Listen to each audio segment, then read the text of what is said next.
Bonjour à vous, peuplade des internets, j'espère que vous allez bien. Moi, aujourd'hui, je me porte bien dans la forêt là. J'ai mis les lunettes de vitesse parce que je vais vous parler vite aujourd'hui. Vite comme ces 3 dernières années, elles sont passées, hein, on va se le dire. Parce que cette vidéo, totalement en roue libre, improvisation, ça va être la vidéo des 3 ans de la chaîne. Donc voilà, je vais revenir un peu en détail sur le processus qui m'a amené où j'en suis aujourd'hui. Et je vais en profiter pour vous remercier, merveilleuses âmes qui regardez mes vidéos. Je vous fais déjà des bisous, mais je vais vous en refaire tout au long de la vidéo. Du coup, bah allez, hein, c'est sans attendre. Alors, les plus observateurs d'entre vous, ils pourront me dire, mais attends, ta chaîne YouTube, ça fait 10 ans qu'elle est là. Tes premières vidéos, c'était il y a 10 ans. Et c'est vrai, effectivement. Donc, si je dis pas de bêtises, la toute première vidéo que j'ai partagée sur YouTube, c'était mon premier dunk que j'ai. En fait, j'ai fait un premier dunk et après, j'étais là, genre, wow, j'ai dunké, wow. Même si j'essayais de rester en mode c'est normal et tout. Il y avait des autres gens, des gars un peu plus vieux du basket qui regardaient, qui étaient impressionnés. Moi, je voulais faire genre c'était normal. Du coup, après, on en a filmé un ou deux. Et puis, je les ai partagés sur YouTube parce que voilà, c'était vraiment l'accomplissement de ma vie. Jusque-là, les études, tout ça, bat les couilles. Hein, mais voilà, à 17 ans, j'avais réussi à dunker pour la première fois. Et du coup, bah, après, j'ai mis 2-3 vidéos de basket, 2-3 vidéos de soirée. Et puis, voilà, c'était pas clairement des vidéos YouTube, on pourrait dire. Mais du coup, il y a 3 ans, après, après le truc là qu'on a vécu, je sais pas si vous vous rappelez là, quand on nous a enfermés à la maison là, qu'on nous a dit qu'on pouvait pas sortir et puis voir plus de 5 personnes si on n'était pas debout en train de se boucher le nez avec le tissu de la soumission là. Bref, je vais pas rentrer trop dans les polémiques là-dessus. Mais du coup, comme vous l'aurez compris, c'était l'été 2020. Après 6 premiers mois tumultueux pour commencer la décennie, bah, je me suis dit, let's go, il n'y a rien à perdre. L'astrologie, c'est ta nouvelle passion, donc ça faisait quelques mois, environ une année que j'avais commencé à m'intéresser à ça. Grâce à une ex à moi, justement, qui avait commencé à m'en parler tout. Shout à toi si tu regardes cette vidéo. C'est grâce à toi que j'ai lancé toute cette chaîne. Et ben justement, l'été 2020, je me suis dit, let's go Miggy, surmonte ta peur, fais ce que tu as toujours voulu faire et lance, L-A-N-C-E, lance ta chaîne YouTube. Voilà, il n'y a pas de deuxième prise ici, hein. Ça c'est la vidéo des remerciements, comme ça vous voyez un peu ce que c'est le métier. Des fois on fourche sur les mots, donc voilà, c'est comme ça, c'est la vie. Hein. Shout out, ça c'est mon arbre préféré de toute la forêt. C'est mon émissaire, c'est un magnifique arbre. En fait, je sais pas vraiment si c'est deux arbres ou un seul. On s'en fout, de toute façon, dans le cosmos, on ne forme qu'un, on est dans l'unité. À la fin, on retourne tous à la source. Donc c'est comme ça, mais en tout cas, cet arbre, super grosse connexion avec lui.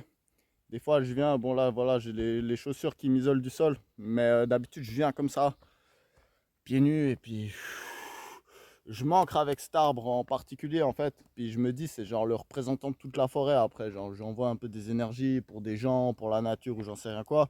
Et lui, il me renvoie, vu qu'il est bien connecté à la terre, plein de trucs. Puis j'ai l'impression que vu que j'ai forgé une connexion avec cet arbre, bah voilà en fait, le lien il est meilleur qu'avec d'autres endroits dans la forêt. Donc ça, c'est les arbres. Ouf. Ça, si on parle d'un truc que notre société elle a pas capté, c'est que ces êtres, ils sont vivants, ils sont beaucoup plus vieux que nous, ils ont beaucoup plus de sagesse. Du coup, ne pas surestimer ou plutôt sous-estimer la puissance des arbres et la connexion qu'on peut avoir avec eux. Hein. C'est un truc de perché, mais c'est vrai, du coup, j'ai pas honte de le dire. L'histoire, c'est que depuis que je suis tout petit, j'ai été fasciné par les vidéos. J'ai été aussi fasciné par la mise en scène, en fait, par la capacité de faire un film en fait qui tronque la réalité. On a l'impression justement qu'on voit quelque chose. Et en fait, c'est pas le cas. Je me rappelle avec un pote à moi, quand j'avais peut-être, je sais pas, 9-10 ans, quelque chose comme ça. On prenait des pluches à moi ou à ma petite sœur, on prenait des voitures jouets. Et puis on faisait des films justement. On faisait des petites séquences comme ça. Où justement on faisait une voix off, on faisait une voix tout aiguë pour parler comme les pluches. Puis on les faisait conduire comme ça. Puis on essayait de cacher nos mains pour pouvoir faire semblant que c'est la voiture qui avance toute seule. Bref, la vidéo c'était quelque chose que j'aimais beaucoup. Après, il y a eu le cinéma. J'ai commencé à vraiment m'intéresser au cinéma vers le début de mon adolescence. Regarder un film ou deux par jour, ça c'était la belle époque. Tout le monde est là à Netflix aujourd'hui. Moi, c'était l'époque, je tapais le nom du film, HD, torrent, et puis j'avais ça, j'avais ça dispo directement en version HD et tout. Bref, c'était Internet d'une autre époque. Et du coup, moi, j'adorais justement tout ce qui est cinématographique et tout. C'était un peu une passion que j'arrivais pas trop à m'admettre en fait. Genre, je sais pas, j'avais l'impression que tout le monde voulait se filmer, tout le monde voulait se filmer tout le temps, filmer des trucs, et qu'il fallait pas trop partager. C'était les débuts des réseaux sociaux aussi, on savait pas trop qu'est-ce qu'on avait le droit de faire ou pas. Est-ce qu'on le sait aujourd'hui? Bien sûr que non, mais au moins on l'a intégré, que c'était un peu chacun son truc, quoi. C'est le Far West. Les internets, c'est le Far West. Et du coup, voilà. Moi, je faisais des petites vidéos pour déconner, pour faire rire les gens, vite fait des Snapchats, des trucs comme ça. Mais voilà, j'avais toujours cette envie de faire YouTube, d'avoir une chaîne YouTube. Ça m'a toujours fasciné. J'ai toujours voulu savoir comment c'était la vie des gens qui faisaient des vidéos, comment ça marchait et tout. Et puis, moi j'avais envie de faire ça. Mais j'avais beaucoup de croyances limitantes à l'époque. Donc, est-ce que j'en ai plus aujourd'hui? Ben, vous pensez bien que j'en ai encore énormément, hein.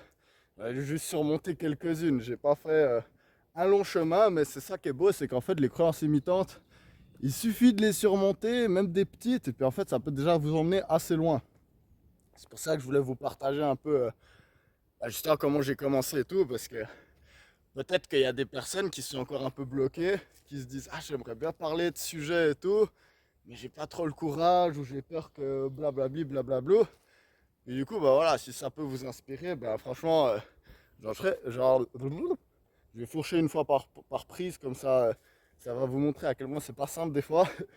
Je n'en serais que plus ravi si cela motivait quelqu'un d'autre à faire des vidéos malgré les imperfections, donc comme par exemple bégayer, fourcher, utiliser des filler words comme en fait, du coup, blablabla, ou avoir un montage pourri en fait. Au début, avant de commencer à faire des vidéos, je me souciais trop de la qualité.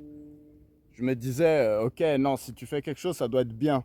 Ça doit être une émission, il doit y avoir un concept, tu dois directement commencer avec le bon format et tout. Et du coup, moi, ça me freinait, ça me freinait. Donc, début de mes vingtaines, j'avais eu énormément d'inspiration. Je regardais des youtubeurs comme Your Mate Tom, Dakota Wind, Autodisciple, ce genre de gars. Et je me disais, oh, j'aime trop leur concept, j'aime trop la liberté qu'ils ont. Ils parlent de plein de sujets différents, ils font des essais, des fois ils font des petits films, des fois ils font comme des documentaires, des fois ils font juste un podcast où ils donnent leur avis. Ça me motivait, mais j'étais trop perfectionniste. Ça, c'était un truc qui m'a beaucoup freiné au début. Puis à un moment, justement, ce fameux été 2020, où je pense que j'avais vraiment besoin de contact social vu la période post-confinement, etc. Enfin, c'était pendant les confinements, c'était très particulier. Je me suis dit, allez, YOLO, lance-toi. Et puis, ma foi, ça sera pas parfait. Mais ce qui m'a libéré, en fait, et ce que je pourrais vous conseiller si vous êtes quelqu'un qui, justement, vous avez cet appel de faire des vidéos ou du contenu sur Internet, ce genre de choses, mais que vous hésitez à vous lancer, il faut comprendre un truc, c'est comme ça dans la vie. Il faut le comprendre et quand vous l'acceptez, c'est magnifique. Quand on est débutant, on est débutant. Et il faut passer par là. Donc c'est comme ça, c'est comme ça. Moi, quand j'ai commencé le basket, je suis arrivé, j'adorais ça, j'avais joué beaucoup avec mes potes. J'avais du talent, du coup, genre, j'arrivais à marquer des paniers, à faire des passes dans le dos, des trucs comme ça. Mais je suis arrivé et on m'a dit, quand tu vas à gauche, il faut finir un lay-up avec la main gauche. Et moi, je savais pas utiliser ma main gauche. Du coup, j'avais l'air con quand je faisais ça. Et aux entraînements, bah à droite, ça allait bien, mais à gauche, que j'avais jamais entraîné ma main gauche, ça allait pas. J'avais l'air con. Mais vous savez quoi, c'est la vie. C'est la vie. Donc là, par exemple, je suis en train d'apprendre à mixer de la musique, musique électronique. Incroyable, incroyable, c'est ma nouvelle passion de loin. En plus, vu que mon père est DJ, ça me ramène vraiment un truc profondément dans mon sang. Bah, je vous dis, des fois, les transitions que je fais, ça pue du cul, hein. Je fais n'importe quoi, je teste des trucs parce que bah, j'apprends un peu comment ça fonctionne. Puis des fois, c'est horrible. Mais j'aime beaucoup ça parce que justement, maintenant, j'ai intégré ce truc et les vidéos, ça m'a aidé à ça. J'ai intégré ce truc qu'au début, ben, on est nul, on comprend pas. Et puis c'est comme ça, c'est un beau truc justement de la vie, c'est ce processus d'apprentissage. Et je trouve qu'en fait, quand on a la passion d'un sujet, on doit embrasser ça. C'est genre, waouh, il y a un nouveau truc qui me plaît, je vais commencer à faire des vidéos. Au début, ça va être nul. Je sais pas si vous regardez des fois mes toutes premières vidéos, introduction à l'astrologie tropicale. Ouf, moi je les regarde jamais, hein. Je vous dis, ça me fait cringer, hein. Donc j'envoie beaucoup d'amour à Miggy de l'époque, rétrospectivement. Mais aujourd'hui, avec ce que j'ai appris à faire sur les vidéos et tout, je regarde ça et je me dis, wow, le son il est pourri. Le gars il fait des trucs que sur une séquence de 15 minutes parce que c'est la mémoire de son téléphone qui l'impose ça. Il stresse, il bégaye, il dit des en fait, du coup, ouais, en fait, du coup, les filler words, il fait que ça. Le gars, il dit de la merde, au bout d'un moment, il se contredit dans la même vidéo. Il a l'air d'un hippie avec ses super longs cheveux, il est pas coiffé et tout. Ça aussi, des fois, je me dis, shout out à Miggy Hippie, hein. Donc voilà, je lui envoie plein d'amour, mais c'était une autre époque, quoi, on va le dire. Mais du coup, je me suis lancé. C'est ça le truc beau, en fait. C'est que je me suis dit, je vais me lancer. Au début, ça sera pas cool, ça sera nul, ça sera un peu cringe, mais je vais apprendre sur le tas.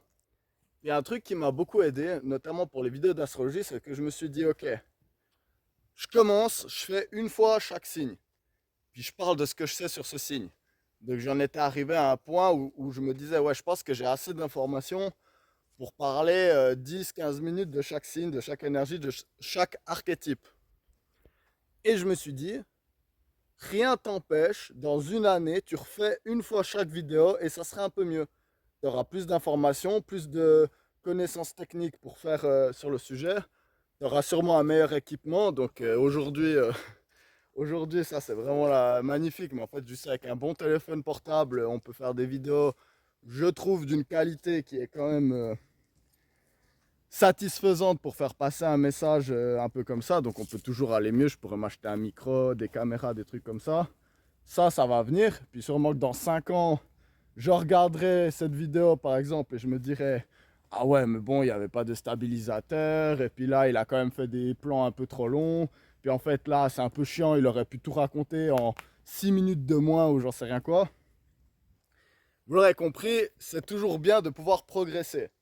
Et du coup, bah, même si aujourd'hui, quand je regarde mes premières vidéos, je me dis, ok, c'était pas terrible, c'est quand même ça qui m'a permis de me lancer. Du coup, je suis vraiment content d'il y a 3 ans avoir pris le courage de me lancer sur Internet parce que il faut du courage des fois. Ça, je vais quand même être honnête avec vous.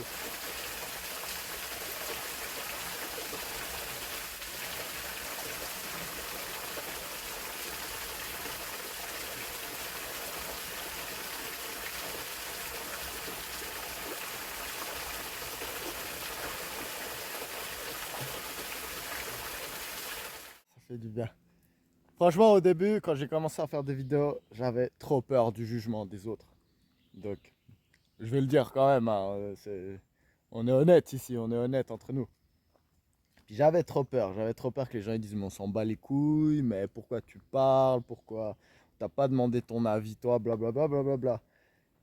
Et en fait, ça, c'est grosse croyance limitante que j'ai dû surmonter. Et en fait, ce que j'ai appris avec le temps, c'est que les gens, en fait, ils s'en battent les couilles, ils s'en foutent.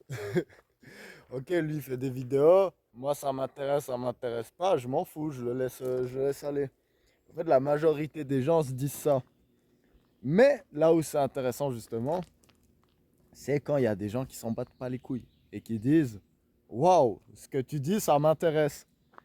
Et très vite, j'ai eu ça. J'ai eu des gens qui m'ont joint. En fait, moi, j'aurais pas pensé que que ça arriverait autant vite qu'à partir de peut-être 20 abonnés. Déjà, il y a des gens qui t'écrivent oh, je trouve super intéressant, je sais pas quoi. Et en fait, ça m'a fasciné dès le début.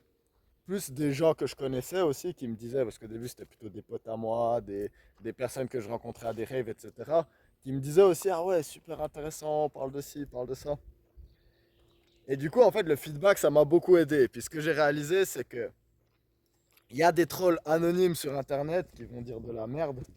Donc ça, c'est clair. Donc c'est peut-être 1 sur 100, mais il faut apprendre à les repérer, à s'en battre les couilles. Donc très vite, quand on commence à faire du contenu sur Internet, on réalise qu'il y a des gens qui sont très bizarres et dans des endroits très, très, très basse vibration de leur vie, on va dire. Mais les commentaires positifs, franchement, ça, moi, perso, ça m'a permis de continuer, continuer, continuer. Puis oui, mes vidéos, c'était pas terrible, la qualité, tout ça. Mais en fait, les gens, ils sont pas méchants. Franchement, les gens sont pas méchants. Si on fait les choses avec une bonne intention, les gens vont pas faire chier. Donc les gens, ils commencent à faire chier sur la qualité du contenu quand tu as des milliers d'abonnés, des centaines de milliers d'abonnés qui sont jaloux. Là, oui, ils vont commencer à dire, ah ouais, mais ton montage, il est pas terrible. Et puis là, tu as dit ça en 1988. Et puis en 2019, tu t'es contredit sur 2 points, 2 chiffres après la virgule, je sais pas quoi. Ça, c'est pas important. Ça, c'est plus tard. Au début, faut pas commencer à penser déjà comme si vous aviez une chaîne qui a des millions d'abonnés. Au début, non. Au début, les gens qui vous regardent, ils s'en foutent. Il y a un truc qui leur intéresse et c'est ce qu'ils font, c'est ce qui fait qu'ils regardent. Je fourche beaucoup aujourd'hui. Et là, je vais vous donner un conseil que moi, ça m'a été vraiment utile et que j'essaie de continuer d'appliquer en fait. Et que j'essaierai toujours d'appliquer. En fait, c'est un gars qui s'appelle Lorenzo du Psychedelic Podcast Salon. Le Psychedelic Salon, c'est ça le nom du podcast, pardon. Et incroyable podcast, donc je vous invite vraiment à aller sur le site et regarder ça, c'est vraiment du haut niveau. Mais du coup, en fait, il racontait qu'une fois, il a fait une conférence, il était invité à faire une conférence à Burning Man. Donc Burning Man, il y a du monde, hein. Je sais plus combien c'est, mais je crois que c'est 70 000 personnes, quelque chose comme ça. Entre 50 000 et 100 000 personnes, on va dire. C'est vraiment énorme. Et du coup, il a invité à faire une conférence. Il travaille son truc, il travaille son truc, il travaille son truc. Il s'attend à une conférence où il y aura des milliers de personnes. Et en fait, il se pointe et il y a genre 2 personnes dans l'assistance. Puis lui, il se demande, mais est-ce que je dois me lancer, est-ce que je dois pas me lancer et tout. Et le gars, il est âgé à ce moment-là, il a déjà 60 piges, j'ai un truc du style, 60, 70 ans. Et en fait, ce qui est magnifique, c'est que là, il s'est dit un truc, et d'ailleurs, le gars est lion, donc moi je trouve que c'est très lion d'ailleurs comme manière de penser. Il s'est dit, ok, il n'y a que 2 personnes, mais ces 2 personnes, elles sont là et elles sont prêtes à m'écouter. Et du coup, pour ces 2 personnes qui sont là et qui me donnent leur attention, je vais donner mon maximum. Et ça, c'est quelque chose qui m'a inspiré, franchement. Parce que justement, au début, tu te lances. Alors, t'as des vidéos, elles sont partagées, elles font un peu plus de vues, mais tout d'un coup, tu fais des autres vidéos et puis elles ont des dizaines de vues, quasiment rien. Puis tu te dis, mais est-ce que ça vaut le coup quand même de continuer de faire ça? Et en fait, à partir du moment où justement tu as un petit feedback positif, tu sais qu'il y a des gens qui regardent ces vidéos, le truc qui est important, c'est de se dire, ok, c'est pas grave s'ils sont 3, 100, 1500 ou 10 millions. L'important, c'est que je leur donne tout ce que je peux leur donner à ce moment-là. Que je me donne, que je fasse de mon mieux pour faire un contenu qui leur plaise. Et qui en même temps exprime ce que moi je cherche à exprimer justement. Parce que c'est double, hein. Donc dans la vidéographie ou dans n'importe quel contenu qu'on fait sur internet, qu'on veut partager, etc., forcément c'est important que ce soit quelque chose qu'on fasse nous, que ce soit un message qu'on souhaite exprimer, mais il faut aussi être conscient que justement il y a un spectateur, il y a quelqu'un qui regarde, il faut le prendre en compte dans l'équation, parce que sinon on est dans une sorte d'expression narcissique où on s'en bat les couilles, on fait tout ce qu'on veut, et puis on dit, ma foi, vous aimez pas, mais ça c'est un peu du Gaspard Noé, quoi. Je sais pas si ça va ce que j'ai dit, mais bon, voilà. Ah, désolé pour la balle perdue, Gaspard Noé, hein. Voilà, c'est sorti tout seul. Ça sera pertinent ou pas, je sais pas, peut-être. Mais voilà, mon avis de toute façon vaut pas grand-chose hein, face à un réalisateur comme ça. Mais voilà, ça reste un avis. Du coup, franchement, j'aimerais conclure cette vidéo avant que je tire trop de balles perdues là, que je passe un excès de confiance. Ouais, ça fait 3 ans que je suis sur YouTube, je peux, je peux critiquer tout le monde, let's go. C'est parce que j'ai les lunettes de vitesse, ça, je vous jure, ça me transforme dans un alter ego là. Du coup, je vais conclure cette vidéo par vous refaire des bisous à tous, ceux qui regardaient cette vidéo, qui regardaient ma chaîne en général. Donc voilà, vraiment ça fait plaisir de savoir que j'ai un auditoire. Donc je vais essayer de ne pas abuser de votre temps d'écoute, de votre temps en général, etc. Donc je vais essayer de vous proposer un contenu toujours plus recherché. Je vais essayer d'être toujours mieux dans ma qualité de vidéo, le montage, j'essaye d'apprendre, la qualité du son, je vais upgrade ce genre de choses. Donc voilà, je vais essayer de vous donner tout ce que j'ai parce que vous me donnez beaucoup. Donc merci à toutes les personnes qui m'ont écrit, qui m'ont contacté, qui commandent mes vidéos, etc. Ou que je connais en vrai et puis qui viennent me dire hey, j'aime trop tes vidéos, c'est cool et tout. Donc vraiment merci à vous tous. Et merci aussi de me donner la confiance en moi justement pour explorer les thèmes dont lesquels je vous parle. Donc bien sûr l'astrologie, ça m'a beaucoup intéressé, je vous en ai beaucoup parlé. Il y a encore énormément à dire. Mais bah voilà, moi je suis pas un être limité à un sujet. Donc merci de rester abonné même si je parle de sujets rien à voir. Donc ça c'est cool. D'ailleurs désabonnez-vous si un jour vous en avez marre. De toute façon l'important, c'est d'être intéressé dans ce que vous regardez. Donc c'est pour ça que moi, j'essaie de pas trop regarder. Je préfère regarder les gens, qu'est-ce qu'ils me disent quand il y a quelqu'un qui m'écrit que le nombre total de personnes qui regardent. Parce qu'au fond, si j'avais 1 million de personnes qui regardaient mes vidéos, mais que personne commentait, je trouverais ça plus nul que d'avoir 1000 abonnés et puis qu'il y en a 50 qui commentent tout le temps, en fait. Donc là, je me sentirais plus en communauté, j'aurais des avis, des retours. Là, si j'avais 1 million, mais que c'était personne commente et tout, ça serait pas trop mon but sur YouTube. Moi, ce que je fais surtout, bah, c'est essayer de rencontrer des personnes, essayer d'échanger sur des sujets qui, je pense, ne sont pas discutés dans la sphère mainstream, on va dire. Donc, j'essaye d'apporter ces curiosités que j'ai. Merci de me permettre de les explorer avec vous. Merci de m'apprendre toujours plus sur ces sujets. Donc, bah, typiquement sur l'astrologie, le fait d'en parler, bah, ça m'a fait rencontrer beaucoup de personnes qui s'y connaissent mieux que moi dans le sujet, avec qui on a pu beaucoup échanger. Donc ça, c'est génial. Merci de me transmettre vos expériences de vie, de vous confier à moi, de me raconter plein de trucs. J'ai le secret professionnel, mais alors si vous saviez, moi j'ai l'impression d'être psychologue des fois, hein. Si vous saviez comment les gens très rapidement, ils me racontent toute leur vie dans les moindres détails, dans des trucs super compromettants et tout, bah merci de me faire confiance pour me raconter ça. Voilà, donc vos secrets seront bien gardés avec moi. Moi, j'aime pas. Si on me fait confiance, c'est important que, même si on se connaît pas, que vous êtes des gens dans des autres pays, j'en sais rien quoi. C'est important de garder votre confiance en fait et puis de pas la trahir. Pour la dernière fois de cette vidéo, je vous fais à tous des beaux bisous. Il y a, je vais essayer de vous faire un contenu un peu particulier. La semaine prochaine, j'ai un gros truc qui se prépare pour mon anniversaire. Vous verrez, ça va être sympa. J'en dis pas trop, comme ça, il n'y a pas trop d'attente. Mais en tout cas, merci de suivre cette chaîne depuis 3 ans. Donc pour les plus anciens, si vous êtes un des plus anciens, bah, commentez la vidéo, pourquoi pas, hein. Et si vous m'avez rejoint plus tard, bah franchement, merci à vous. Donc je suis content si je peux vous amuser et vous apprendre des choses. Je vous souhaite à tous de mettre des lunettes de vitesse pour avoir l'air plus cool et puis pouvoir partir en roue libre parce que vous avez l'impression que vous êtes un alter ego. Je vous souhaite de profiter de cet été, de rester curieux et de vous lancer à faire des vidéos si vous en avez envie. Donc il n'y a pas de compétition, Internet c'est le Far West, donc il y a de la place pour tout le monde. Vous allez, vous construisez votre ferme et il y a bien des gens qui viendront acheter vos tomates. Donc let's go! Peace à tous et puis vive les introductions interminables où je dis n'importe quoi.